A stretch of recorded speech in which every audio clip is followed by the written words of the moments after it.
let's take a look at what this scenario is about. So this is what's left of the manor, eh? So this is the map that you're able to build for this scenario. Map 1, Montfre Manor.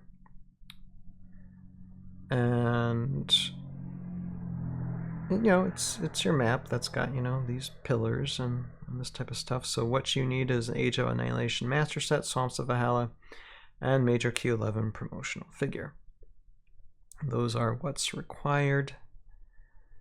And the building, so yeah, the levels for the build is, well, you go all the way up to 7. So that's interesting. As well as the walls, okay.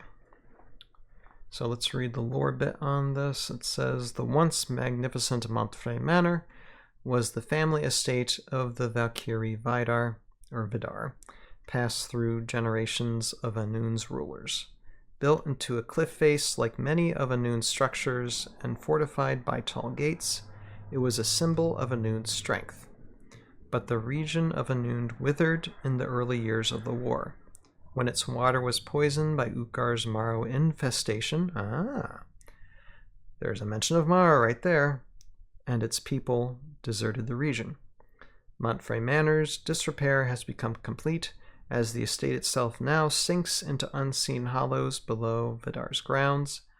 If hope for Annun still lives, it no longer dwells here. Wow, well that's a bit depressing, isn't it? But it's a good little bit of lore.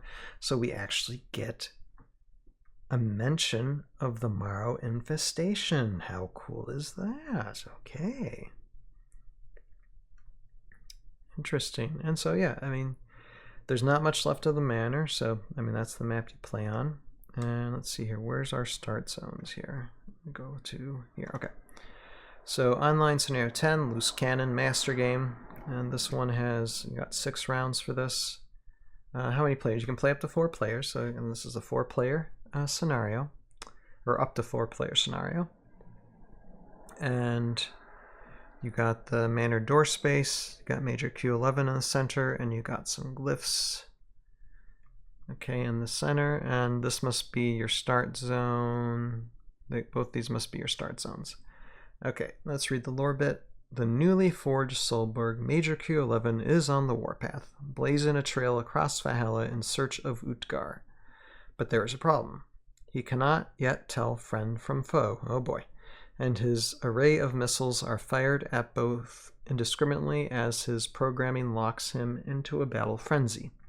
As he stumbles into a standoff between Queen Kirion's guards and a warband intent on breaking into Vidar's estate in search of abandoned treasure, both mistake him for an enemy and launch their assault. Oh boy. Oh dear. Oh dear me. Aye. Okay, goal. Players 1 and 4 must survive until the end of round 6. Players 2 and 3 must break into Montfre Manor by destroying all enemy figures or unlocking the door. Okay. So place Major Q11 in the pink starting zone. Yep.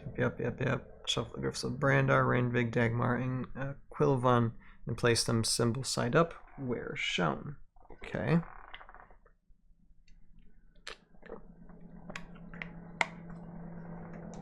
Two players. Player 1 drafts or brings a pre-made 450-point army. Player 2 drafts or brings a pre-made 550-point army. Neither player's army may include Major Q11. Player 1 starts in the blue starting zone. Okay. And player 1 is the one who must survive until the end of round 6. Okay. And so that's the one with the lower point army. And then player 2 starts in the orange starting zone, and player 2 is the one that must either break into the manor or destroy all the enemy figures, or unlocking the door. Okay. Interesting. And then so you got your modes for 2 players, 3 players, and 4 players basically, and how you draft armies. Victory, players 1 and 4 wins at the end of round 6 if they have any figures remaining on the battlefield. Okay, players 2 and 3 wins by destroying all enemy figures, or if the manor door is unlocked using a skeleton key. Glyph of Brandar. Okay, so Glyph of Brandar is your key, and so that's what you must locate in the glyphs. Let's see here. So the attackers are like the 1 and 4 players, or actually, I'm sorry. Attackers or defenders are the 1 and 4 players, and attackers are the 2nd and 3rd players. Okay. So if you're playing as player 1, you defend and you get the bigger army. If you're attacking, you get a little bit less of a point army. All right. I guess that makes sense. I think. See here.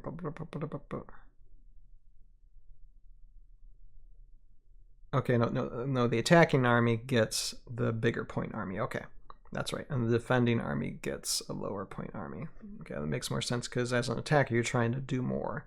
For the defending army, you can just stay put and wait to let the attacking army come to you.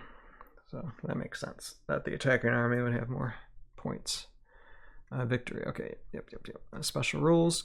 Major Q11 is on a rampage. Any player may place order markers on Major Q11's army card to take temporary control of him and take turns with him. Additionally, when revealing any numbered order marker, a player may reveal their X order marker on Major Q11's army card to take a turn with him instead. Interesting. Huh. Players who do not control any figures on the battlefield may continue to take turns with Major Q11 in this way as long as a friendly player still has figures remaining. Okay, so if you're playing like a 4-person, like a 4-way person, or yeah, if you're playing with 4 people and you lose your army, you can still get control of Q11. At the end of his turns, Major Q11 reverts to being controlled by no player. Major Q11 does not take any leave and engagement attacks. Major Q11 cannot be destroyed. If a player inflicts 1 or more wounds on Major Q11, he ignores those wounds, and that player may instead remove an unrevealed order marker from Major Q11's army card. Okay, so you're not going to be able to destroy Major Q11, but still attacking him is beneficial so he doesn't make any moves on you anymore. You can remove an unrevealed order marker. So I guess that helps trying to attack him. Although, I mean, it's kind of tough to figure out who to attack and who not to, with having just basically 3 turns. But at the very least, you have like 1 X, order marker. And actually, let me go back to this. Additionally, when revealing any numbered order marker, a player may reveal their X order marker and take a turn with him instead. Okay, so the X order marker you can put on Major Q11, and when you reveal one of your numbered order markers on your other card, instead of taking the turn for whatever unit that card is for, you can reveal that X and take a turn with Q11 instead. So you have to sacrifice a turn to take a turn with Major Q11, but I guess that just depends on where you're at. That's interesting, though, way of putting it. Swirling fog. Vider's estate is cloaked in a fog, that makes it impossible to see. Figures cannot establish clear sight or clear line of sight to figures more than 3 spaces away while the fog is active. Ignore the effects of the fog while any figure is on the glyph of Randvig. Interesting. So Randvig plays a part. The skeleton key. The glyph of Brandar is the skeleton key. When a figure begins its movement on the skeleton key, it may carry the glyph by moving it along with that figure. The figure may drop the skeleton key at any point during their movement and cannot move onto other glyphs while carrying it. Instead of attacking, a figure carrying the skeleton key that is on the marked Manor door space may choose to unlock the door to Montfre Manor. If the Manor door is unlocked, players 2 and 3 wins as the marauding treasure seekers break into the mansion. Interesting. So what you absolutely must not let players 2 and 3 do is break down the door, because that's the win scenario. That's interesting. So it doesn't matter where you're at, in the game. It doesn't matter if as player 1 and player 4, if you've killed nearly everybody, and you still have all your guys. If player 2 or 3 is able to get one person to unlock that door, that's it. It's player 2 and 3 win. That's interesting end game scenario. So seems like a lot of fun. Again, this is another scenario that I'll have to like put in reserve and wait until another day in order to use it when I have an older child and more mature child to play this with. But it seems like a fun scenario. Q11, who knows who's going to get Q11's control, but I think Q11 might be used a lot. This just wipe out your opponent, and then it's like, no, I'm going to use Q11 now. No, I'm going to use Q11 now. Yeah, it's an interesting way to play it. I like the lore, the little bit of lore in this that we get. I mean, this one, it just describes a little bit of their scenario. It's kind of comical, but this one, the fact that it mentions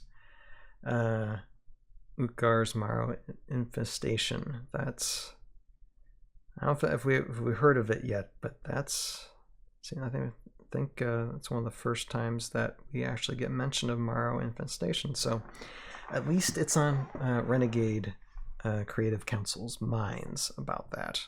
So many lore name drops for this scenario this time, which is great, of the present and the past.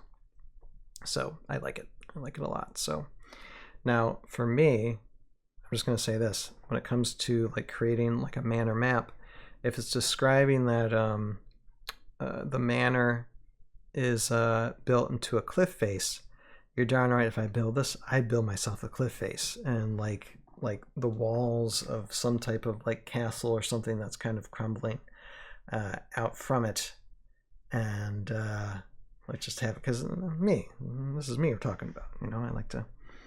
I like to build the whole thing. But yeah, that's interesting. Interesting scenario. I'm sure I'll see it get played by other content creators in the future, but it seems like a lot of fun. As long as you gotta really pay attention to the rules, because there's a lot of rules here. But definitely for a 2 to 4 player game, seems like a fun time. So that's taking a look at Scenario 10, Loose Cannon at Montfre Manor. Montfre Manor. See, I said it right. I get confused with this thing. Let's take a look at that, and we will see what's next in a month.